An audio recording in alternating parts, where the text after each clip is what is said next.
तर भिवंडी महापालिकेमध्ये सत्ता स्थापन करण्यासाठी काँग्रेसनं हालचाली सुरू केल्या आहेत।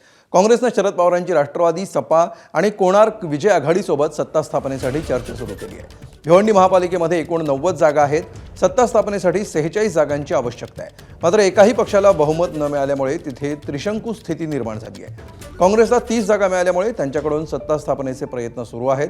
मात्र त्यांना आणखी 16 नगरसेवकांच्या पाठिंब्याची गरज आहे। त्यामुळे काँग्रेस पक्ष आता कोणासोबत आघाडी करणार हे पाहणं महत्त्वाचं असणार आहे।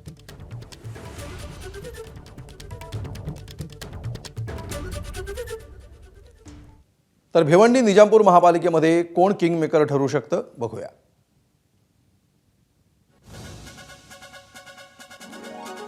बघा, भिवंडी निजामपूरमध्ये बहुमताचा आकडा आहे 46, काँग्रेसकडे आहेत सर्वाधिक 30 नगरसेवक।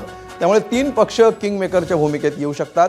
राष्ट्रवादी शरद पवार पक्ष 12 नगरसेवक, समाजवादी पक्ष 6 आणि कोणार्क विकास आघाडीकडे आहेत 4 नगरसेवक। त्याचबरोबर भिवंडी निजामपूरमध्ये भाजपकडेही 22 जागा आहेत। त्यामुळे शिवसेनेचे 12, राष्ट्रवादी शरद पवार 12, समाजवादी पक्ष 6, कोणार्क आघाडी 4 आणि भिवंडी विकास आघाडी 3 अशी भाजपसोबत देखील समीकरणं जुळवली जाऊ शकतात।